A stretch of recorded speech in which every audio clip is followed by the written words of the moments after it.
on behalf of the London Women's Advisory Committee of the Communist Party of Britain, who was hosting, and the London District Committee of the Communist Party, extend a very warm welcome.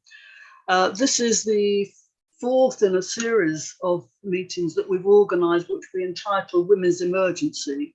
And our aim is to give a Marxist feminist analysis of issues that are currently facing women today and in a sense constitute an emergency. The purpose, the title of this meeting, as you know, is Patriarchy, Misogyny and Sexualised Exploitation. Its purpose is to establish the link between the way in which patriarchal ideology can morph into what you could describe as its more extreme form, that is misogyny, actual hatred of women, and also in the commodification of women's bodies, resulting in forms of sexualized exploitation, which unfortunately now have become normalized and almost accepted even by some on the left. In other words, that women earning money to sell their bodies is the same as working in a supermarket or in a coffee bar. So we don't think that should be normalized, but we also recognize that it's happening. And so part of this meeting will also concentrate on what we are doing about it, or what should be done about it, so that we can have some kind of toolkit ourselves for the future and how we should be campaigning. Our four speakers, and we've got a very good panel of speakers here, are going to cover these aspects, these four aspects. This webinar is being recorded and it is being live streamed as well, so that if any of your friends have missed it, they can catch up later.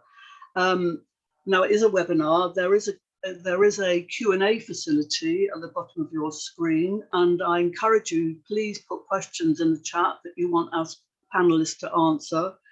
There is also a chat facility, but we'll have plenty of time for questions and answers, and to the limited extent of a webinar, and some sort of discussion as well. As I said, we have got a very, very good panel of speakers here. I'm going to introduce each of them. Somebody just asked me a very important question. Is this just for party members? Can we share it with people? Of course you must share it. This is not just a Communist Party event. This is communist women engaging in the struggle for women's liberation, and that's something that we should all be involved.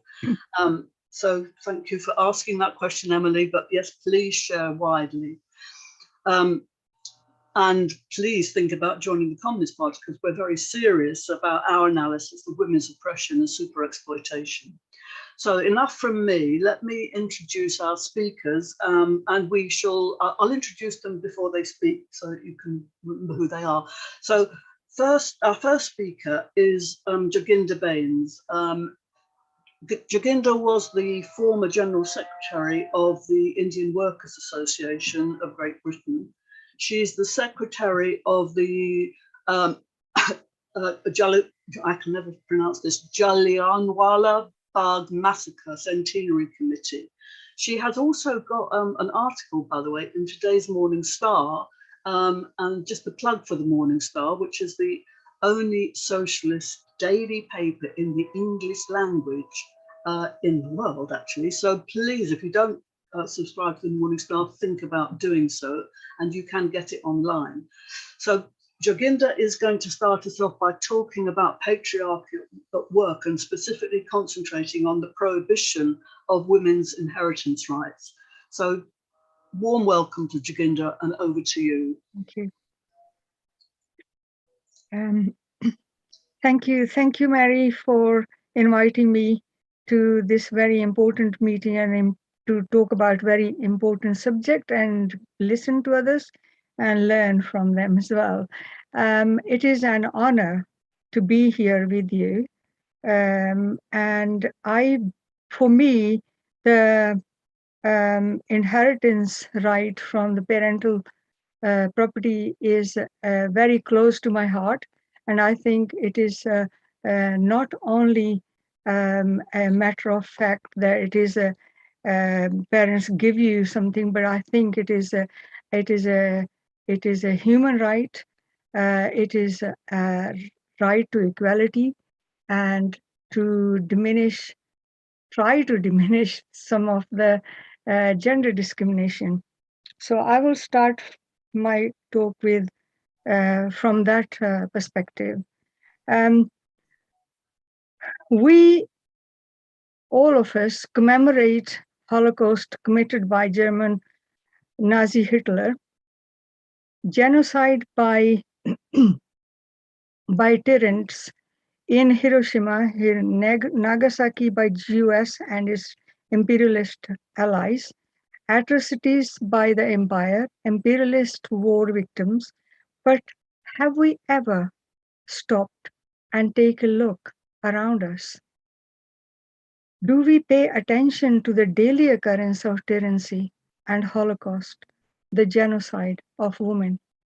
Sati was a norm in India. Um, Fortunately, it has been outlawed now, but occasionally we still hear the events of sati. Bride burning, female feticide, female genital mutilation, murder, physical and sexual abuse are just a few methods used. But why no accurate data is available anywhere in the world? We follow the deeply rooted cultural norms and practices gifted to us by the structural patriarchal system. Denying women a right to inherit is another method used to oppress and degrade women. It enforces male domination and perpetuates female dependency on men. Not only Indian women are subject to such systematic practices, women in sub-Sahara countries of Africa and other countries of Indian subcontinents equally suffer from these customs. The ancient Hindu law you probably have heard about is particularly the Manu Samriti pushed women into a subordinate position. They are made to feel inferior and must be dependent upon and be controlled by male relatives. The legacy of this age-old theory still prevails. 66 years since the passing of Hindu Succession Act 1956 that was amended in 2005, women are still denied and are prohibited to take advantage of an equal share in parental property. The Indian administration have miserably failed to implement the laws because the law enforcers and the politicians themselves are patriarchs and are guilty of breaking the laws. The progressive pressure groups, political parties, and individuals, I don't hesitate to say the left is included in it, who advocate ideals of female emancipation, liberation, gender equalities, believe in economic independency of women, also are not immune to patriarchal customs and practices. Though they promote women's legal inheritance right, but do not always practice what they preach, they too surrender to the social pressures, resisting and challenging the deeply rooted patriarchy can be too painful and mentally draining for them.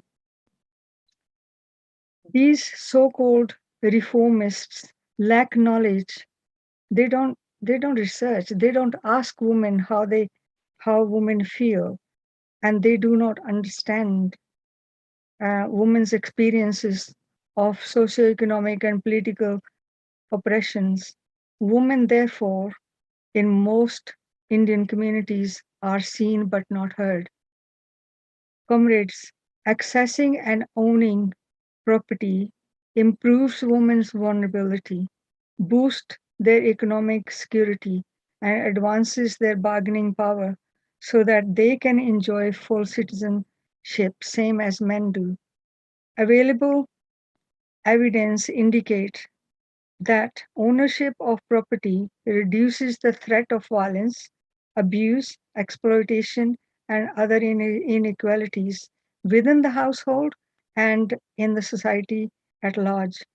The purpose of Hindu Succession Acts is to pave the path to break the chains of gender dependency and to crack the patriarchal system. Furthermore, the acts seek to empower women and gender discrimination, enhance women's socioeconomic and political status. Unfortunately, the strong and deeply embedded patriarchal social norms and values and customs in Indian society still prevails. Despite the radical laws, women are prevented from asserting their legal rights to inherit. It is believed that the inherited property will fall into the hands of their in laws, exactly as it does the dowry. Parents fear the fragmentation of agricultural land or losing it altogether when a girl child gets married. Therefore, every possible ways are used to discourage daughters from claiming their legitimate rights. Huge social pressures Huge social and cultural and family pressures are placed upon women to write off their right to in favor of their brothers. They are blackmailed, ostracized, socially boycotted, hated, even killed should they exercise their right to ancestral property. Many studies have discovered that instead of powering women, the right to inherit has led to increased female feticides, higher female infant mortality rate from neglect and malnutrition, women population on the decline in most part of India. Misogynistic customs and traditions also contribute to disclaiming such as early marriage, financial dependency, lack of awareness, lower level of literacy deters many women um, from contesting matters in the court. The religious laws conditions the mindset of both men and women and reinforces the belief that only sons are entitled as. Let's have a look what happens in UK. With better socioeconomic conditions in Britain, Indian girls compared to their sisters in India have taken advantages of available education opportunities and has enhanced their socioeconomic status. British Indian women are not dependent on the income of their male relations. Even at times of hardship, they can turn to the welfare state, unlike in India. Parents do not need to fear the segmentation of their property. However, despite Indian women in Britain being aware of their rights, not being dependent on male income and having safety net from the state, they are not willing to assert their right to property because they believe the risk of alienization from natal family is too high to take. Hence, the cycle of gender inequalities and discrimination in family perpetuates and is reinforced. The notion of patriarchy is planted in the psyche of females and males alike. From birth, they both are conditioned to believe that girls are destined to leave the parental home and to follow her husband. So the practice of dowry and denial of inheritance continues. It is encouraging, comrades, to know that many women in India and in Britain are challenging the patriarchal perception that only men have capability and skills to possess and manage property. They are rejecting dowry for right to inherit. They are negotiating where to live after marriage rather than following the husband. Lately, here in Britain, I think it is the result of embarrassment that we hear parents' arguments. They say, "My daughter doesn't want anything, although we did not influence her decision." Comrades, parents do not have to influence their daughter's decision. It is there in the atmosphere. Then they say, "My daughter is very well off. She doesn't need my property." They do not say that to their sons, and that he is well off and did not need their property, but the sister who is not so well off does need, and they will give it to her.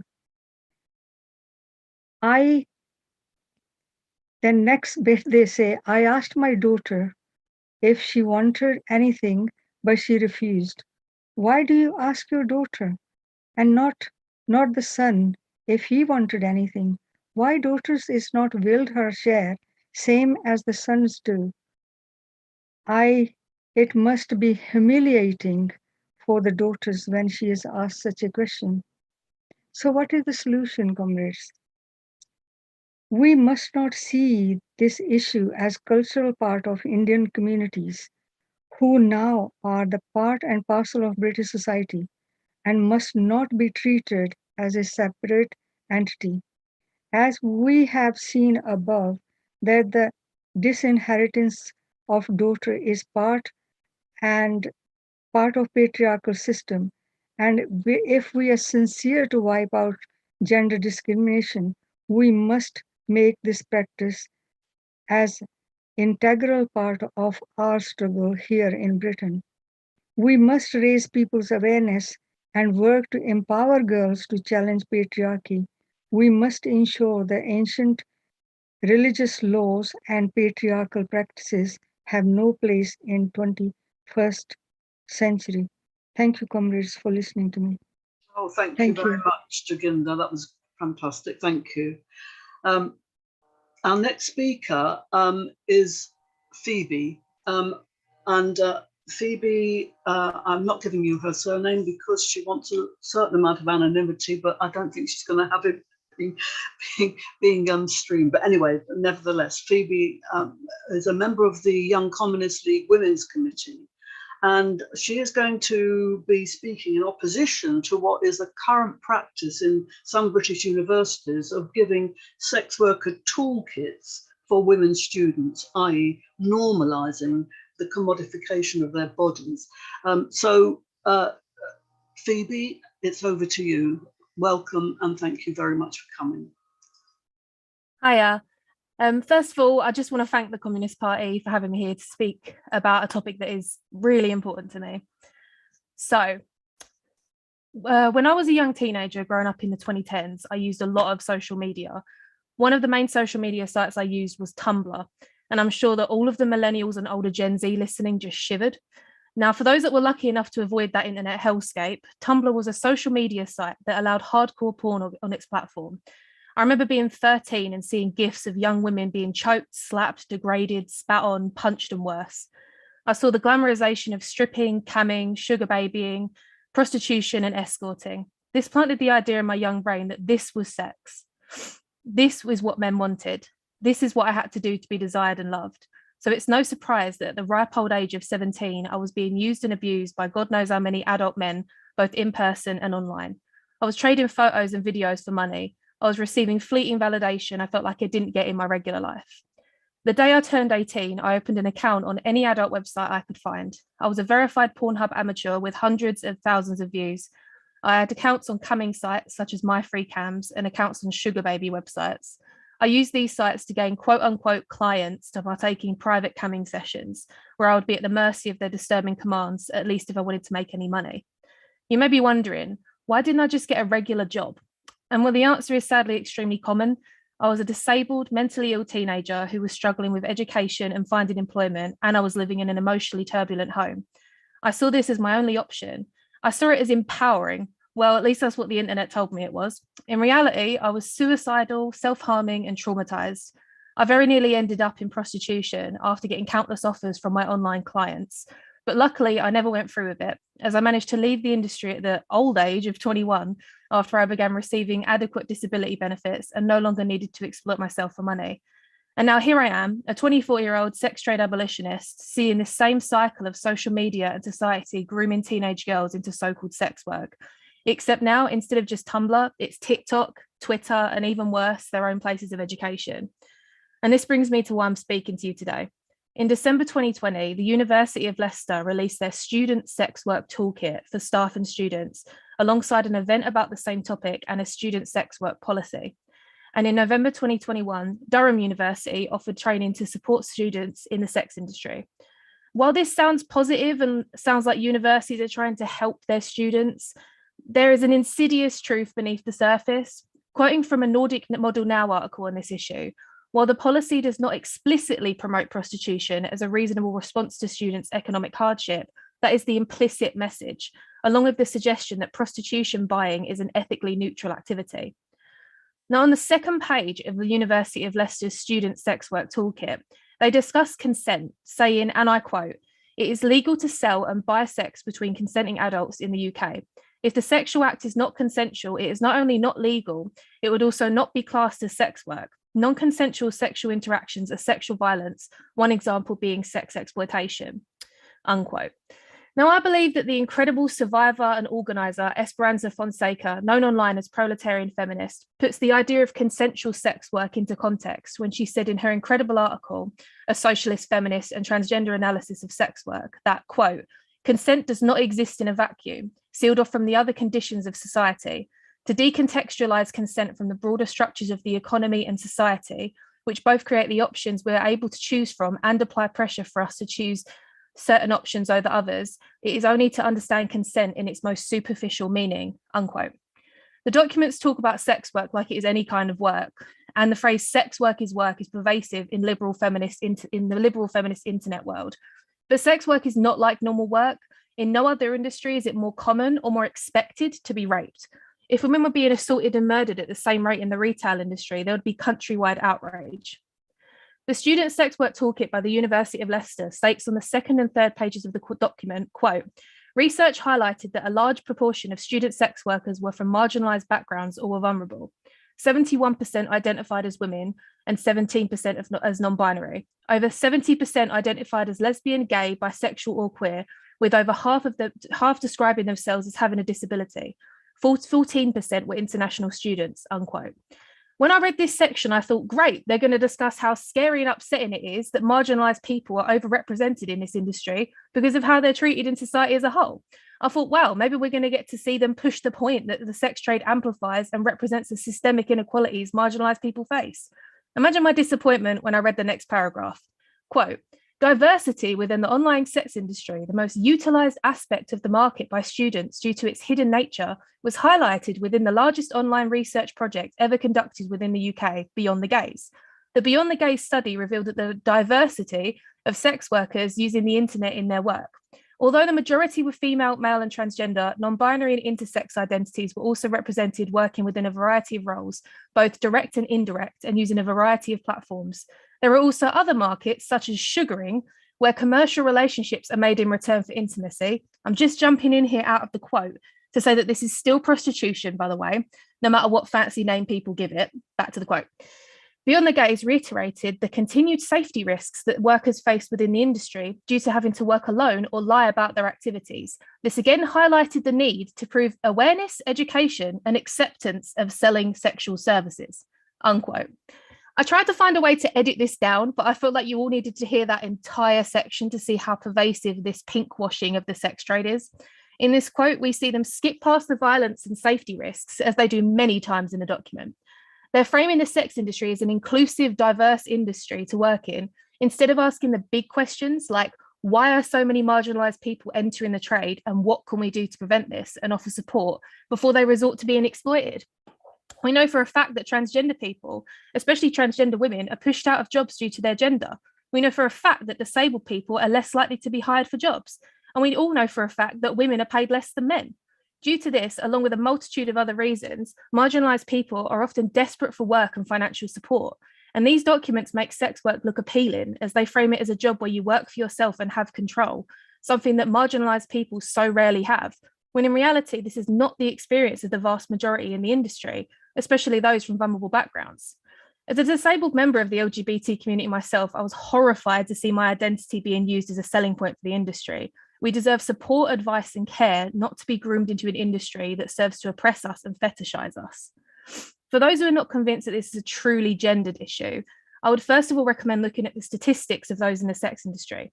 For example, 2006 estimates suggest that 85 to 90% of those in the sex industry were women, and 2018 statistics showed that in terms of sex trafficking, 46% of victims were women, 19% were young girls, 20% were men, and 15% were young boys. Additionally, digest the following quotes from 2 student sex workers at Durham University. When asked about their sex work by the BBC, the quotes given by the female student and the male student differed in some blatant ways. The female student said, quote, "They can be really scary people, and you can find yourself in scary situations that you get yourself into through this line of work. I think because it was all day, every day that you kind of have to engage with these people, it's a lot, and you're essentially marketing yourself as a product," unquote. The male student said, quote, "I've done it for cash, for meals at some amazing restaurants, or even foreign holidays, including one coming up to a city in the US. I did it for the thrill of it and maybe a bit of an ego boost," unquote. Although these are just the experiences of 2 people, they highlight the common different experiences of men and women in the sex trade, especially at university. The male student could opt in and opt out for some extra cash, while the female student had to market herself as a product and was always on the clock. This leads me to briefly mention how the normalization of pornography and prostitution has warped young men's attitudes towards women. The university normalizing the sex industry surely will not help lessen the sexual assaults at universities or fight the horrifyingly sexually violent group chats male students are a part of, or encourage students to respect each other. As the incredible Marxist feminist Alexandra Kollontai said, quote, the further development of prostitution, instead of allowing for the growth of comradely feeling and solidarity, strengthens the inequality of the relationships between the sexes," unquote. Within these documents released, the university seems self-aware that the main reason students are entering the sex industry is due to student loans, living expenses, lack of job opportunities, and financial hardships. I asked a female university student her thoughts on why so many students are entering the sex trade, and this is what she had to say. Quote, "I completely understand why some girls feel the need to turn towards sex work during university. £9,000 is not enough to survive on for a year, especially in a city. Due to timetables, it's incredibly difficult to get a part-time job. And as you know, I'm currently in an extremely exploitative 0-hour job. They didn't pay me £100 of what they owed me last month because the client didn't want to pay up. So I had £20 to survive on for 3 weeks after I paid my phone bill and bought some groceries. I know a girl at my university who I've done an article with, who has had to start an OnlyFans because of immigration issues not allowing her to get a maintenance loan. She said she enjoys it, but she should never have been put in that position in the first place. The universities themselves offer virtually no help at all, and to receive any help, you have to meet strict criteria. Not to mention student finance basically hearing your mum won a £5 on the scratch card and giving you the minimum loan," unquote. A student at Durham University has been quoted as saying that the training being offered could, quote, "cause a real problem, making it part of university culture and making work in the sex industry a normalised activity," unquote. But nowhere in these documents do they offer a solution or a plan to prevent students from entering the sex industry. Nowhere in these documents do they propose the abolition of student debt and university fees. Nowhere in these documents do they advocate for support around the extortionate rent fees students pay. Nowhere in these documents is there a material analysis on the sex industry. Nowhere in these documents do they explicitly warn young women of the violence and trauma in the industry. Nowhere in these documents do they actively encourage the right to exit the industry. Instead, they just provide the names of organisations that can provide support while they are in the industry and after they leave. How disturbing is that? They encourage young women to stay in the industry by offering quote unquote support and to simply deal with the trauma later. At the bottom of the University of Leicester toolkit, they link to multiple organisations that can support student sex workers. They link Basis Yorkshire, who are, quote, a charity who supports indoor and street sex workers who identify as women and young people who are sexually exploited. They link the Men's Room, who, quote, offer outreach and support to the marginalised young men engaged in sex work or at risk of exploitation. They link the Red Umbrella Project, which they describe as, quote, a service to combat instances of violence and crimes committed against anyone in the sex industry. They link National Ugly Mugs, which is, quote, a reporting scheme to help people protect people involved in sex work from violent and abusive individuals. Their mission is to end violence against sex workers. Now, I believe that these organisations they link, along with their descriptions, say the quiet part out loud: exploitation, violence, crimes, at risk, abusive, marginalised. This is the reality of the sex trade for the majority involved. And yet within the toolkit released by the University of Leicester, this reality is barely mentioned throughout.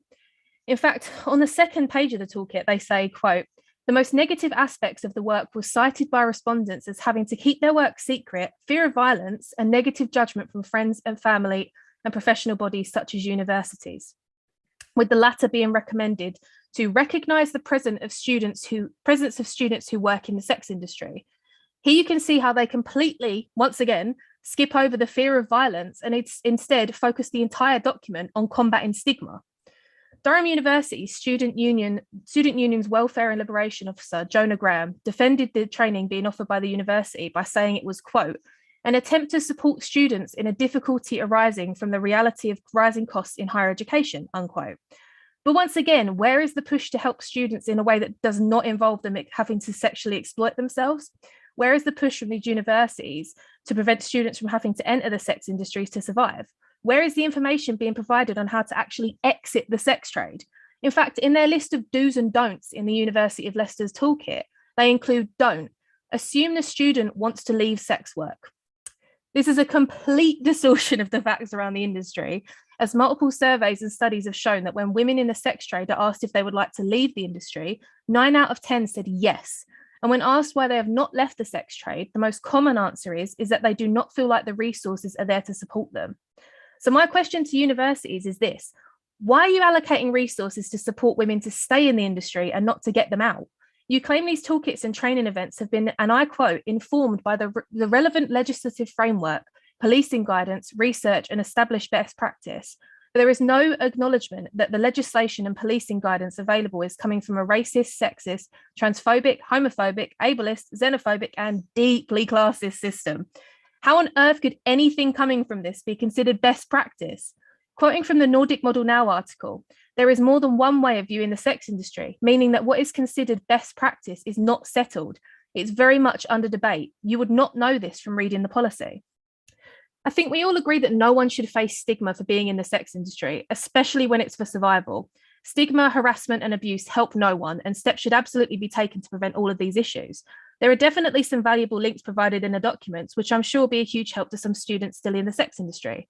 But this is not the point that we as proletarian feminists are trying to make.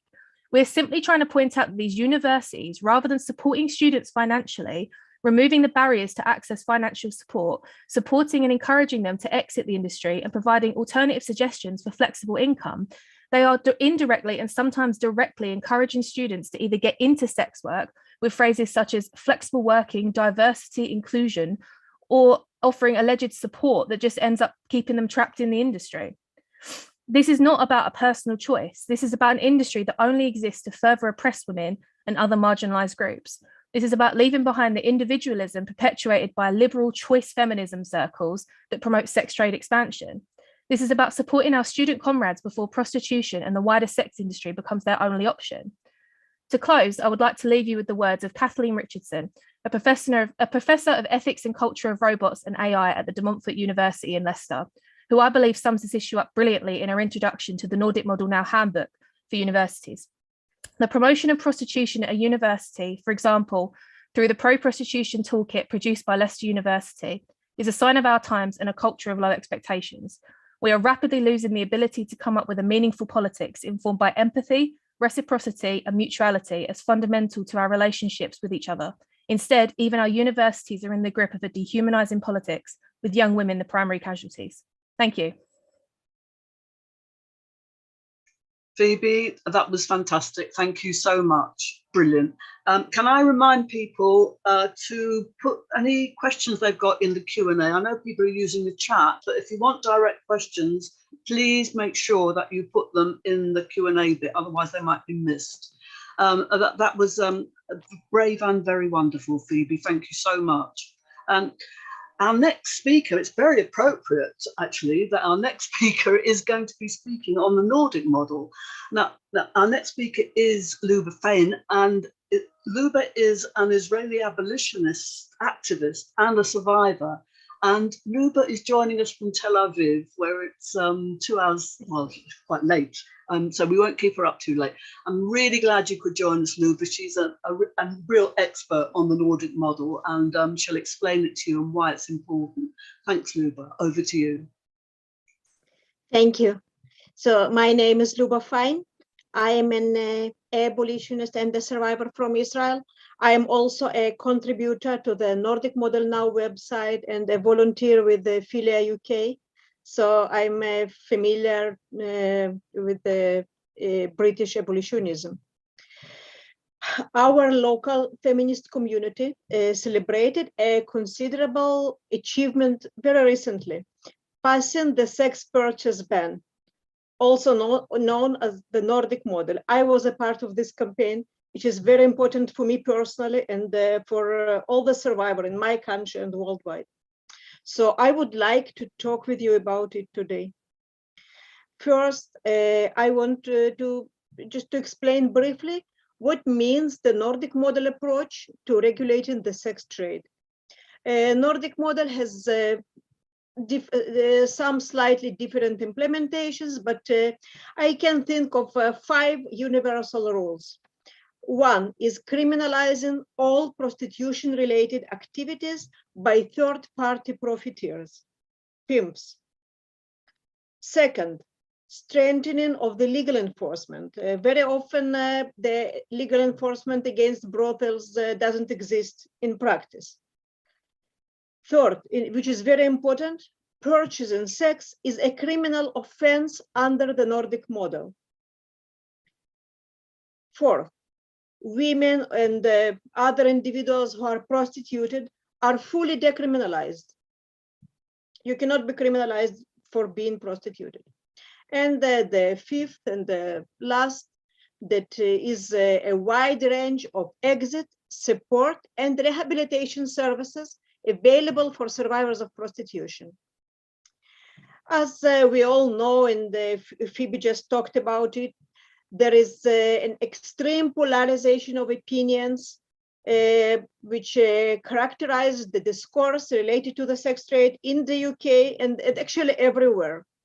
Many voices in the UK and worldwide are calling for the Nordic model, we know it. Still, other people call for blanket decriminalization for everyone involved in the sex trade, including setting up licensed brothels, where pimps become legal managers, business owners. And I'm here to tell you why anyone who is a feminist, a communist, or just a decent human being with social sensitivity should support the Nordic model over any other regulatory solution, and why we should promote it in our countries if and when possible. Okay, the sex trade. The sex trade is very often referred to as a social evil because we all know that the levels of violence experienced by the victims is very high. While no one should be exploited in prostitution, we cannot ignore the fact that most victims are women and most perpetrators are disproportionately males. This makes prostitution one of the most brutal forms of violence against women. But even if we understand that the sex trade is harmful, we may ask whether the Nordic model is the best solution. As we just heard, Leicester University doesn't understand it. Maybe we have a better legal solution. So now let us see what the other solutions actually are. We have 3 different legal models, very broadly, very generally. One is prohibitionism. This model claims that sex trade is harmful to the society, so whoever is involved should be criminalized, including women, pimps, johns, everyone. Decriminalization or legalization, 2 very similar models when implemented. They claim that the sex trade can be less harmful or totally not harmful if adequately regulated. Okay, just make it legal, it will be good. And our the solution that I prefer, which is abolitionism, claims that the sex trade is inherently violent and thus should be abolished. I'm not delving too deep into prohibitionism, which is implemented in most parts of the US, Russia, Iran, many different countries, because no single feminist supports it. We cannot criminalize the most vulnerable population, such as women in prostitution. It is also not efficient because when women in prostitution are outlawed, they're reluctant to report the crimes. So they just let the pimps go. Now, the controversial model, which is legalization or decriminalization, they're implemented in Germany, Netherlands, and New Zealand. They're very, legalization and decriminalization are very similar in practice. The general idea behind those models is that we cannot eliminate the sex trade, and we should not eliminate it either. We can make it legal with more or less state supervision. It will make it less harmful because brothel owners will get business licenses.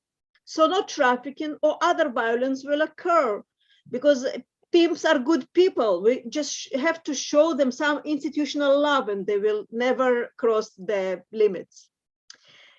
In reality, it doesn't work. Decriminalization or legalization cannot eliminate the inherent violence of prostitution as a practice. Prostitution is violent. It is violent even when it happens in 5-star hotels with extremely polite banter and background music. It is violent, it is disgusting. Believe me, I was there. You cannot make employment having sex with unwanted men, unwanted sex in the way you don't want, in the timing you don't want. It is not really different from any other sort of sexual coercion.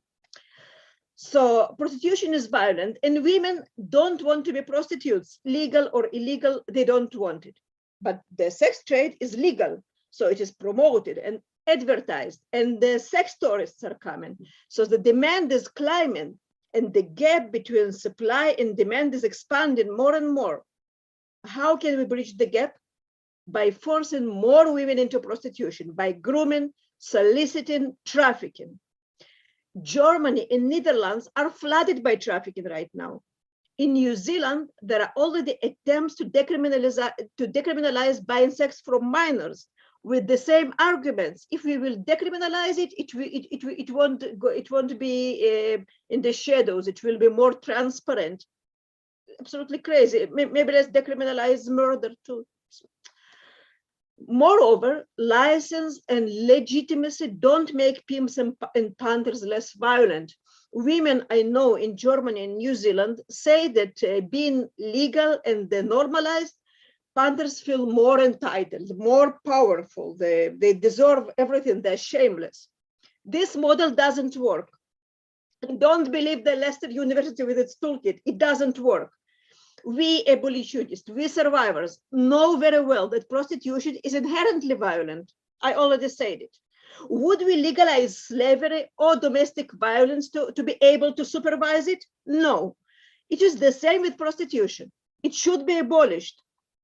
Right now in the UK and before the Nordic model in Israel, we have the lean, outdated approach to abolitionism, where Brothel owners are criminalized and the sex trade is unregulated.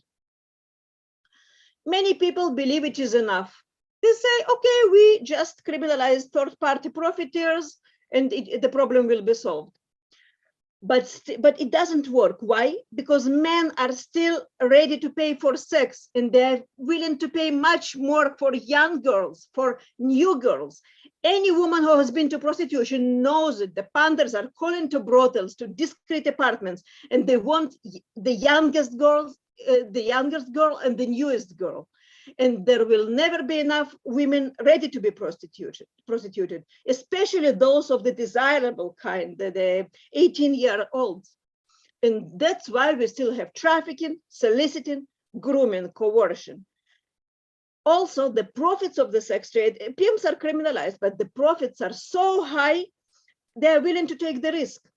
When the panthers are criminalized, they have much more to risk because they're mostly normative people.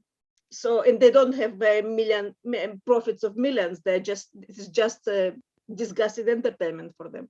So we must stop the sex buyers and end the demand. Other opponents of the Nordic model say that the criminal law is a harsh tool. We should educate our men. We should not punish them. And you know what? I agree with that. I believe in education and I practice education. But let us see the modern legalization. Any sexual crime is illegal now. Rape, illegal. Sexual abuse, illegal. Statutory rape is illegal. Verbal sexual harassment is illegal. And paying for sex, which kills women, kills people, is still legal. Isn't it the wrong message for men and boys? I should be able to tell them paying for sex is illegal. It is not just wrong morally, it is also illegal.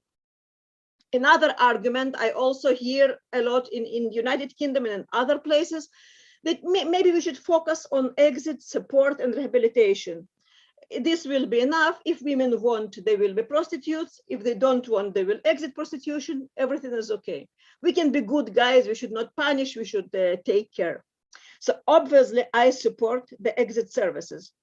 And in Israel, we have a wide range of exit services for any needs, trauma-focused, vocational, hostels, everything. But it is not enough, and it is not just, because women in prostitution suffer from unbearable harm. According to our local data, the users of exit services for survivors have the following challenges. 27% have experienced psychiatric hospitalizations. 31% have attempted suicide. 50% suffer from post-traumatic stress disorder. Other 40% have other mental illnesses. For the reasons I mentioned, the Nordic model countries provide funding for housing, jobs, healthcare, longer-term support services, tax debt forgiveness, many others. But this is not enough. We cannot let the sex buyers abuse vulnerable women and girls, someone told me, and girls. And we will say, okay, we will fix those broken women later. No, we cannot fix it, not always. Some survivors suffer so much that they will never, ever be fixed. Some will never be able to work, have a family, or even sleep at night normally. I have a friend who died at the age of 34. She used to be a beautiful young woman, and she planned to make a lot of money and exit. I left and she stayed. Prostitution killed her through the combination of AIDS and substance abuse.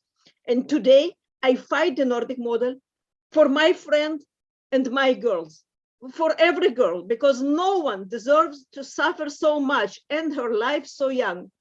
Please let us save these women and girls together. Thank you for listening to me. Oh, and thank you so much for that, Luba. Thank you. That was fantastic. And if people weren't convinced, they will be now, I'm sure. So our next speaker is, well, we're going to call her Rebel Rev Kez Grant. And she is a Rev, She's an Anglican priest. She is the former manager of Greenwich Women's Centre, and Rebel Rev Kez is going to be rebellious enough to tell us what we should do and how, and the importance of education in combating domestic abuse and forms of sexual violence. So over to you, Kez. And just before I call you, don't forget, everybody, if you've got questions, put them in the Q&A. Thank you. Over to you, Kez. Thank you. And wow, what powerful speeches we've had so far. And it's always good when people talk from the heart and from personal experiences, and it can be very profound. But I'm aware that some of what I might say might touch people as well. And so just to offer a trigger warning, really, and that it's not something that when you're on a Zoom call you can do. I can't look out for people who find this too challenging via the webcam. So please look after yourself if you need to, and come back to speak to us privately at the end if this stirs things up for anybody. But thank you for the invite to contribute to this important topic. And despite my youthful looks, I've actually been working around domestic abuse for the last 30 years. And it's incredible, some of what's happened in that time. With Lorraine, who's one of your colleagues, who wrote me in for doing this tonight, and we managed to keep each other sane despite many provocations of trying to be a women-facing organisation. At that point, I used to get lots of comments about why I wouldn't let men into the building. But when I left the Women's Centre, I went on to become, as Mary said, a Church of England priest, and I was determined to use my domestic abuse knowledge for the best. And I wrote the domestic abuse section of the safeguarding policy for the diocese and delivered training to other priests and lay workers in the church. And I then went on to become a hospital chaplain, and I ran the courses for nurses and doctors on the subject. And then my final job was actually as a school chaplain. And this was where my mind just started to play havoc, and I was blown away by what I saw as an aspect of domestic abuse that I hadn't previously experienced, but which I will come on to. So I lay my credentials before you. But actually what had the most profound effect on me and gave me the greatest knowledge was growing up in a violent household. My dad, a former detective sergeant with the Met, was a violent alcoholic. And I spent many nights sitting on the stairs listening. I remember him dad with a broom once and to get him off my mum. And also when this was going on, I had a very scared younger sister. Kez, we can't hear you very well, actually. It's fading in and out. Okay, I'll move. Okay. If you bear with me while We will bear with you, definitely.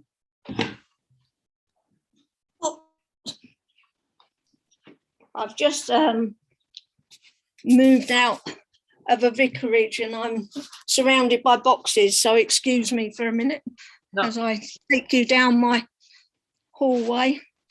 We can see the vicarage as you move, yeah.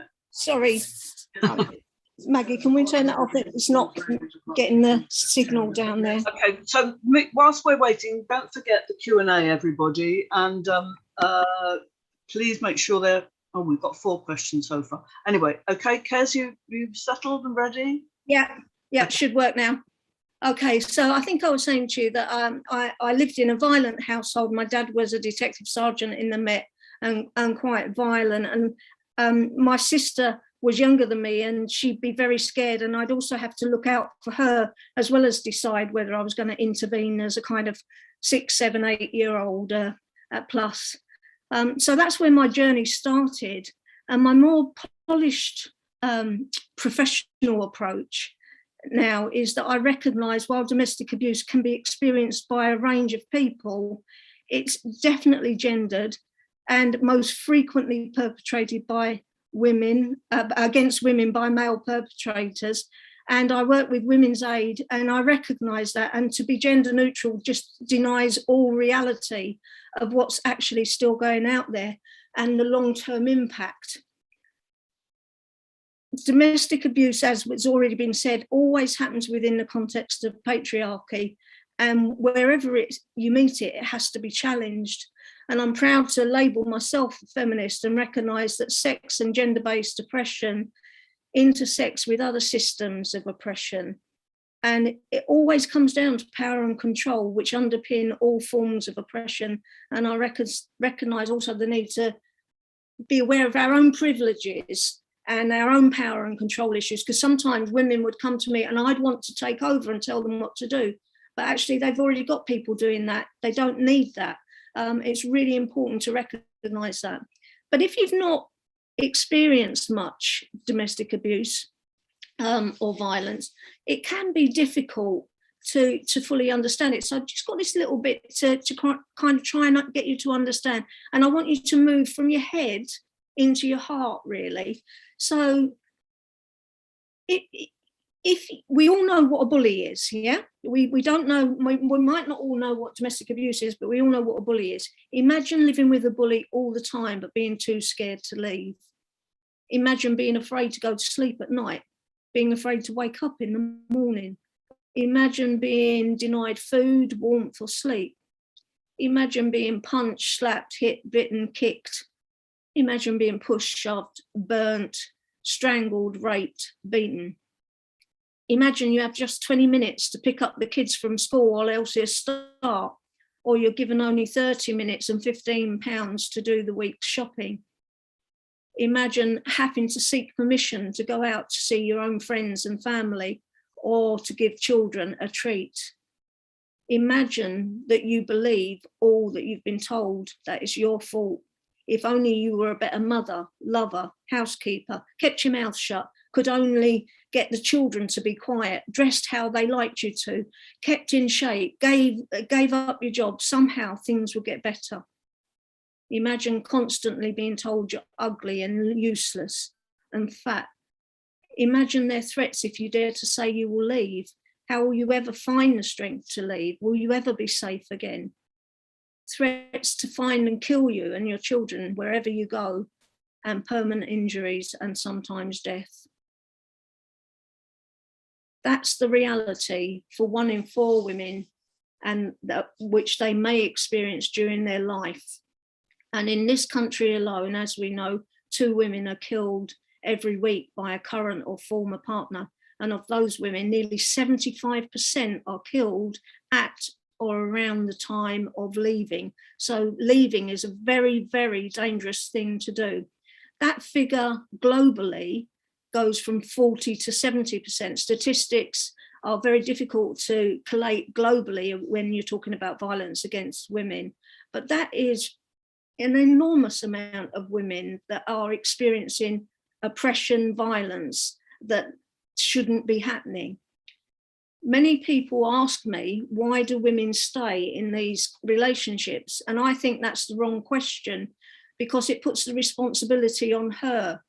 We should be asking, why does he do it? But going back to the original question, when a woman leaves, we've already discovered that's the most dangerous time.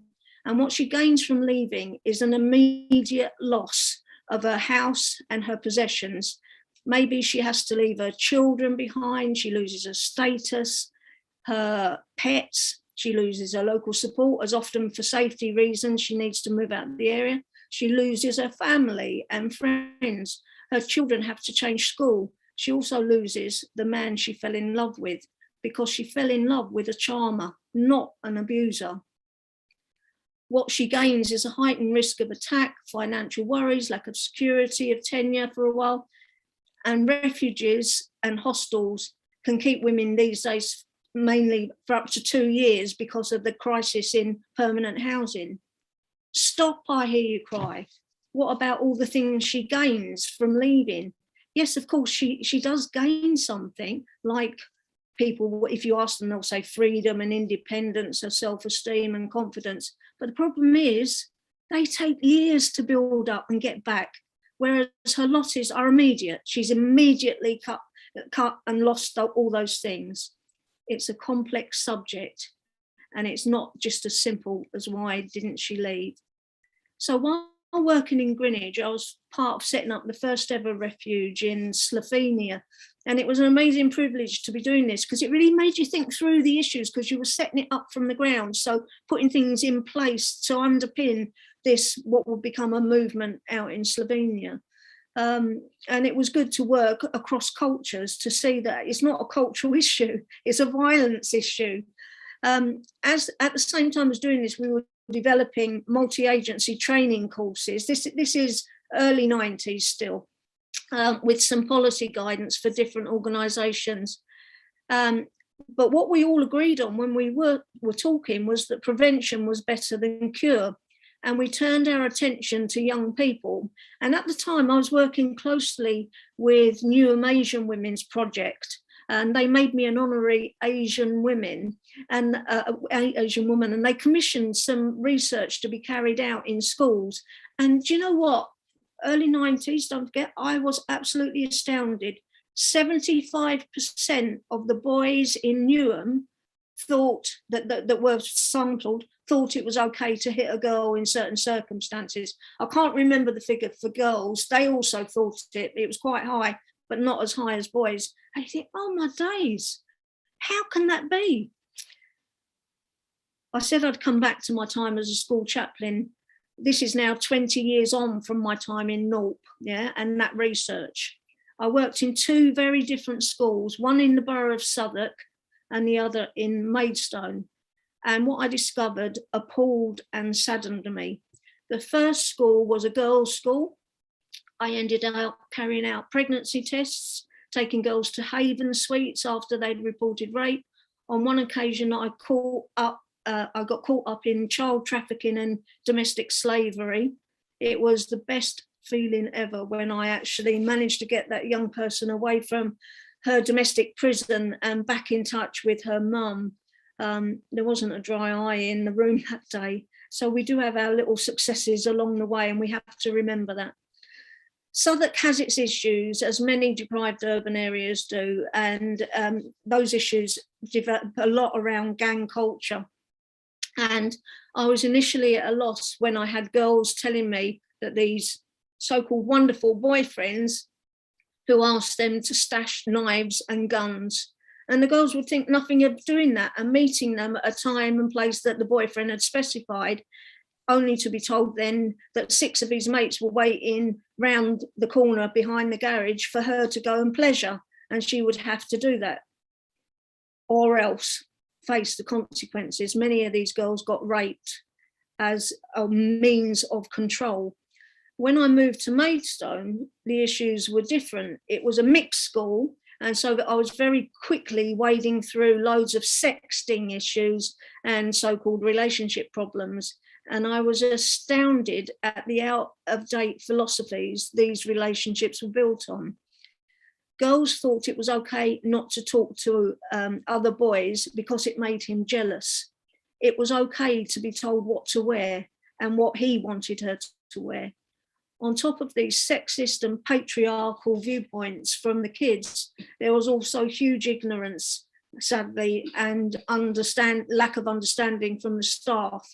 Male teachers in shorts telling girls they were offended because they could see their thighs, or telling the girls that they looked tarty and they needed to roll their skirts down.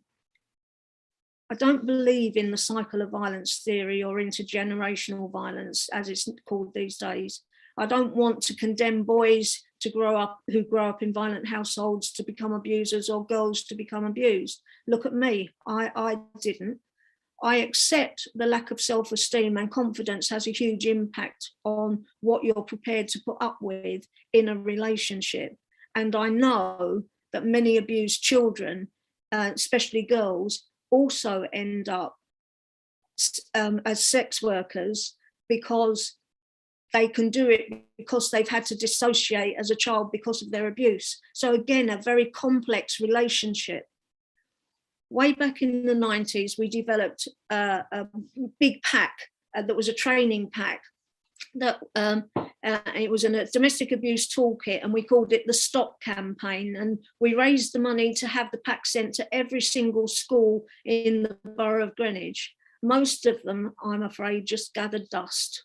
It was hard at that time to get schools to work with us. On top of that, funding was hard and was being cut. And so this vitally important piece of work was not carried out.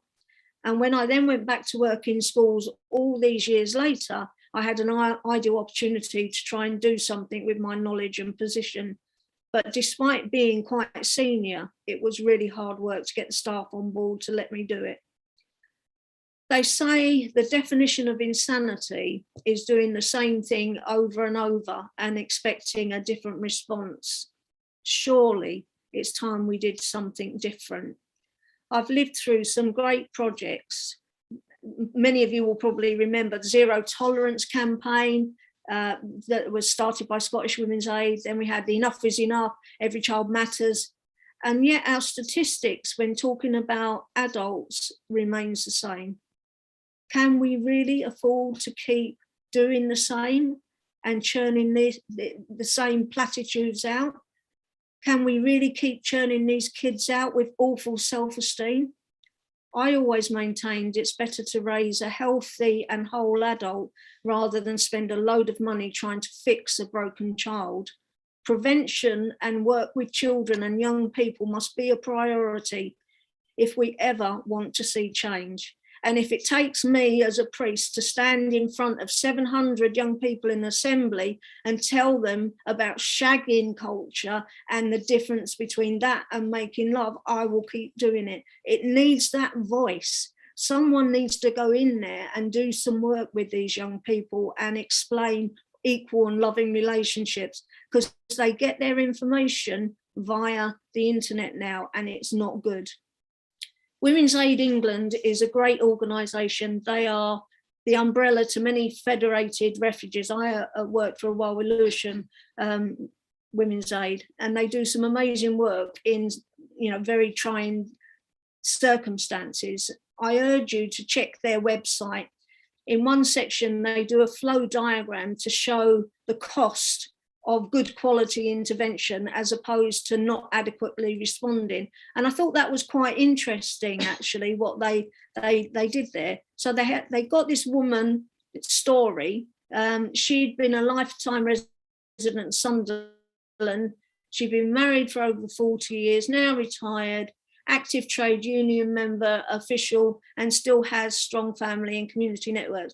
She manages a mental health condition and uses antipsychotic medication and has good relationships with her GP and community psychiatric nurse. She regularly sees them for blood tests, medication reviews, and etc. And eventually she asks the family GP for some help around the controlling behaviour of her husband, which she thinks is impacting on her ability to manage her mental health, because he's surveillance of her and constant monitoring. What happened there, the GP decided that it was probably her paranoia. So they went down the wrong path. So if you look online, you'll see they show the actual cost that intervention not happening. It spiraled out and it came to £172,652. But if they'd done the appropriate response and got her away and got her the help, that would have cost £18,684. Huge difference. Can we afford to keep not doing the right thing? Women's Aid want to build resources and interventions that make a difference. They want to create change that lasts. Well, let's do that with everyone, and each and every one of us can do what we can. I used to say to the kids at school, you've got the power in you to change the world, and you start that with the person next to you, one person at a time. Don't have to take on anything bigger than that initially. And that's where they got to. So there's a very powerful poem called I Got Flowers Today that sums up what can happen, and it ends that it's got 3 verses and about this woman getting flowers every time she's beaten, and her partner apologizes. The final verse is I got special flowers today because today was my funeral. So it's very powerful and emotive. If you want to see it, I will send it on and you can read that later.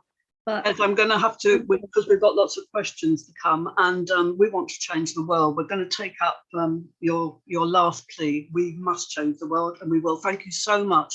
I'm only stopping you because we've got some questions, and let's make sure they get answered. And these are, first question is actually to Joginder, who Maria asked whether Indian women living in Europe are also affected by the Hindu law that stops them from inheriting.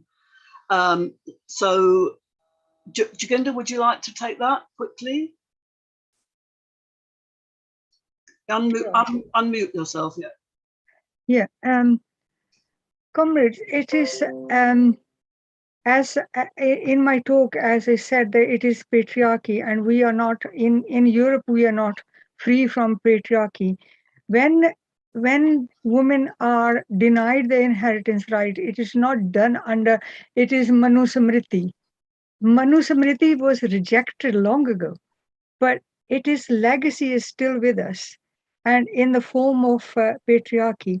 And that under the patriarchy laws and under the cultural and social customs and practices, the Manu laws are being practiced here in Britain too, in Britain and in other countries as well. But as you probably have heard, that the present Indian government want to reintroduce Manu Samriti in the schools and in our culture, in our society. And that is what we are up against as well. It is what Reverend Cass Grant has just said, that exactly what happens to women because they do not own the property. This is what I'm talking about in India. But in this country, although women are independent, economically independent, but the culture and the social norms are so strong and so embedded that they hesitate to enjoy the legal rights. Even in Britain, I was reading the other day that the Inheritance Law 75, it requires the parents to say very clearly why they are disinheriting their child. But do Indian people know about it? Do they make it clear that they are disinheriting their daughters because of such and such and such and such? No, they don't. It is the property is distributed on gender based. Only the men are entitled to, not women, even in Britain and in Europe.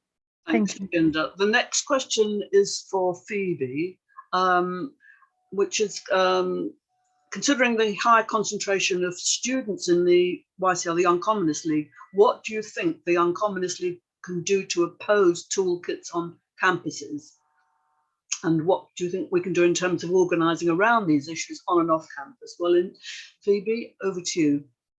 Yeah, so I'd first of all recommend chatting to your branch secretary, your campaigns officer, and seeing if there's anything that you can organise locally. That would be a great idea, especially if you're a student and you know that there's a lot of fellow students in your local branch. It's even just things like talking to your friends. Even me, I'm not in university, but I have people I know who are still in the sex trade. So I just try and kindly kind of talk to them about the dangers and about my experience and about how that it isn't their only option. There's ways that they can be supported. In terms of just organising in general, I think it'd be great if we could get some leaflets made with statistics on it and just alternatives to the sex trade. So maybe some organisations that can help support students who are struggling financially.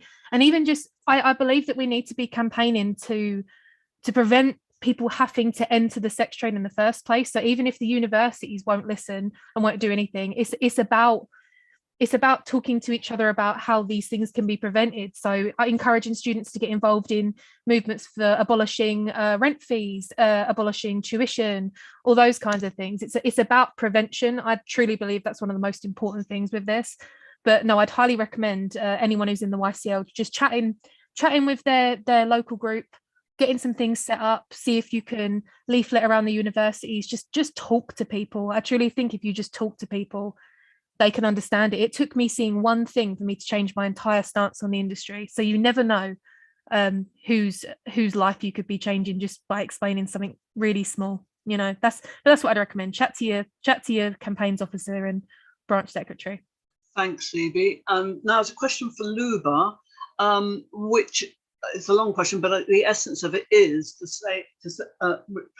to say whether or not that the Nordic model is transphobic.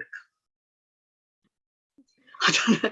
I mean, it's a long question. You can probably read it in the Q&A, but it is funny because the Nordic model is blind for sex blind and gender identity blind. It criminalizes purchase of sex from any human being. But I feel that opposite is the true. I feel like gender ideology supporters attack the Nordic model everywhere. I have some ideas how I can explain this in theory, but this is the fact. Normally, the gender lobby attacks abolitionists in every country. It happens in Israel. My friend was beaten on abolitionist demonstration in Spain by gender activists. And you know, it is very, very strange for me because if you know they always speak against swerves and turfs, but you know where the worst turfs are? In the brothels. Because you know why? The Panthers don't care about gender identity. They pay money, they know what body they want to buy. Male body, female body, male body with the surgical interventions. They don't respect gender identity. I don't understand why those people attack abolitionists. They should attack pimps and Johns. They're the worst transphobes.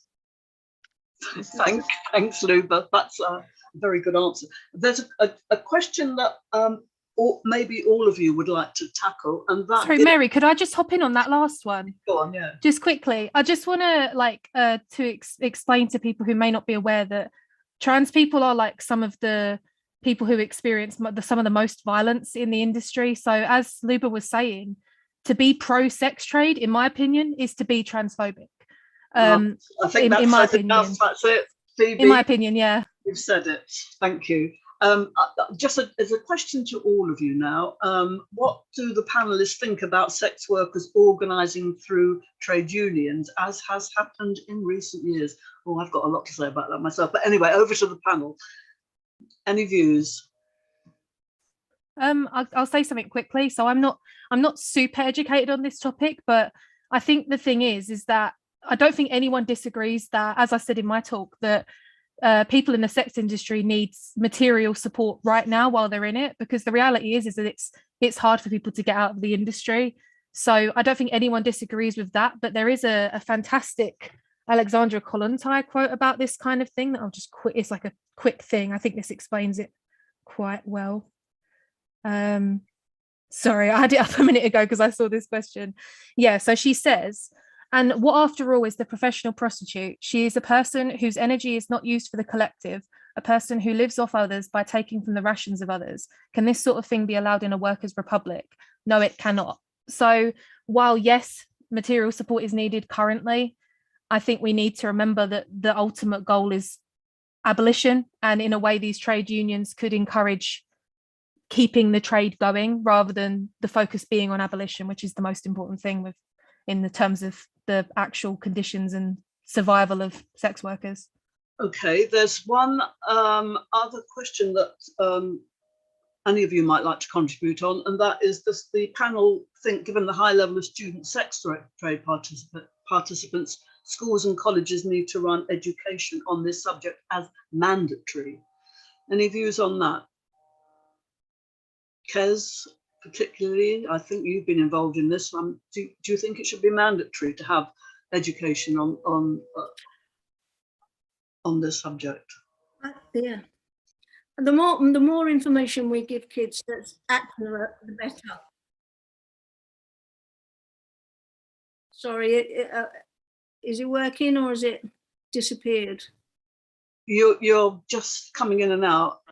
Okay, I think anything that gives power and a choice to people is got to be a good thing, and education and good quality information has got to be part of it. I mean, when I was at the Women's Centre, I used to run groups for working women to come in, and I think we used to run on the theory of nothing with us without us, nothing for us without us. So women need to say what they want, and we need to hear that and work with them. And if that is that they think organising through trade unions is one of the things that might keep them safe, then we need to listen to that and see if it can be worked out. But actually there are lots of issues that we need to listen to, and teaching kids about free choice to do this, and respect that it's not as they see on the telly, and it's not always about street prostitution. There's also all sorts of different going on, because feminists are really divided about street workers. Some say it's a free choice, some say the women have no choice. And, you know, so those two opposing points of views need to come together and be given to kids. And they like a debate when they're in their teenage years, and it would be good to do it to them. Good to stir it. Keep stirring. Right, there's some really very interesting points made in the chat. I'm not going to go through them all because you can all see them, but it's very interesting indeed. I think that we've only got about 4 minutes left, so I'm going to ask each of you if you'd like to make some concluding remarks before we end the meeting at 8:30. I presume everybody wants to go at 8:30. I'm sure Luba does, because it's 2 hours later there. Yes, anybody want to concluding remarks? I'm going to start from I'll start with Kez and then we'll go backwards. Any concluding remarks? May I? Yeah, Just something very small. No, you go on, yeah. Thank you. Any opportunity that you get. Hang on, we'll get Luba now. I apologize. Okay. I will be very laconic. Just for further abolitionist discourse, some people, even abolitionists, use the term sex work while discussing abolitionism. This is not the term we adopt. Prostitution is not work. My vagina is not a workspace. Prostitution is abuse of female body. So maybe we should be a little bit more, if we can just put a little attention, when we speak about prostitution, we are victims of prostitution. We are survivors. We are women in prostitution. We don't work in any sex work. The Panther's dick is not a work tool. So please, it is semantic, but it is important for me. Because we are traumatized, not because we are lazy. Yeah. We are traumatized because we are victims of abuse. And thank you for listening. Well, I'm going to abuse my position as the chair and to absolutely strongly agree with Luba from a Marxist perspective, because what do we say work is as Marxists? We say you sell your labor power for a wage. That is the definition of a worker. That's the definition of work, and you create surplus value. Does a prostitute sell her labor power? No, she sells her body. And that's not for a wage. That's for a fee. That's akin to slavery, actually, except not slavery, because slaves didn't get paid. But it's certainly not work in the Marxist sense of the term, which is why the question of trade unions is not actually the appropriate one, because there are some unions like the GNB that have organised, they think they've organised sex workers. Actually, they organised the pimps and they didn't organise the workers. And that was the real problem about it. I've just abused my position, so I'm sorry about that. But Kez, you were going to say something. Yeah, I was just going to say, you said just something quick for closing up. Desmond Tutu died recently. One of his fantastic quotes is, do your little bit of good wherever you can. So that's what I would say to everyone. Do your little bit of good whenever you can, wherever you can, always. Because people think it doesn't make a difference. It does. It's the little things that make a difference. Keep at it. Thank you. Phoebe? Any final Yeah. I just want to clarify, by the way, I did put this in my talk originally, but I got rid of it for time. But the reason why I was using sex work is just because it was what was used in the documents, just for a bit of consistency. But I completely agree, by the way, Luva, I completely agree with you on that. And I agree that we definitely need to change our language around when we talk about this issue, because I think it, as you said, it legitimizes the sex work is work argument, which it just isn't. But there was this brilliant point that I just saw someone made in the chat that I just wanted to talk about very quickly. Moz said, don't we need to start with our own kids, grandkids, local communities, trade unions, etc.? Yes, I think it's so important that we talk to, as I said, our friends, our nieces, our children, our neighbors. Literally, we need to talk to it, just put it into casual conversation, because that's what sex trade expansionists are doing. That's what they're doing. There's documentaries that are promoting the sex trade. So we need to go just as hard the opposite way and explain to people that this is exploitation. This cannot continue, and we need to abolish the industry. Thanks, Phoebe. Jaginder, any final comment from you? Don't feel obliged if you don't want to. I don't want to put you on the spot. No, I think it is important that we understand that the inheritance is not to become rich, or it is not to own a private property. It is for survival, as well as it is a human right, and it is a right to be equal to men. Boys are given the right and women are not, and that is discrimination, and that is how it should be seen as. And what Kaz said in her talk, what she said, all those things that she said happens to women because they lack the means of income, because and they are trapped, and they are trapped in the violent marriage. They cannot go back to their parents because their parents don't want to have them, because the women are seen as burdensome, and they are seen as liability, and therefore they have nowhere to go. There was a I would like to, if I'm allowed, I would like to give an example of a woman who she came home and found her daughter was raped by a cousin. When she told her husband, she was blamed for leaving the daughter alone in the house. Not didn't blame the cousin who was his brother's son. She left. She went to her parents' house. And she couldn't stay there because she was treated as burden, and she was reminded daily that she and her daughter were a burden. So she had to leave and have a hut somewhere. She was given space, and there, when she eventually got a piece of land of her own, she felt liberated, and that she could use that land to send her daughter to school. That is what we are talking about, not women to become rich, but to survive, and survive the violence they up against in the marital household. Thanks, Jaginder. Thank you very much. Now, in closing this meeting, I think you will all agree that the speakers have been fantastic. Very moving, but the point is to change it, isn't it? As Marx said, we can understand this world and analyse it, but the question of how we change it, that's the important thing. That's why the Communist Party exists. If you're not a member, please think about joining, because that is what we're committed to. I really, on your behalf, want to thank all the speakers. I think they've been fantastic. And I think, judging by the comments that I can see in the chat, I think you all agree with that. So I can't thank you enough. I think this has been a very, very good session, and we've seamlessly managed to link patriarchy, misogyny, and sexual violence and sexual exploitation. So thank you so much for your contribution, and thank you all for coming and participating in this webinar.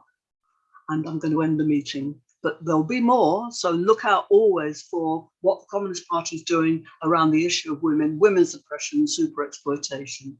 We will always be there. We will always want to discuss this, and we will always want to invite good sisters, good comrades to share our thoughts and our analysis. Thanks very much for attending. Goodbye, everybody.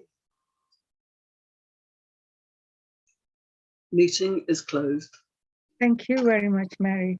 Thank you for organizing this meeting.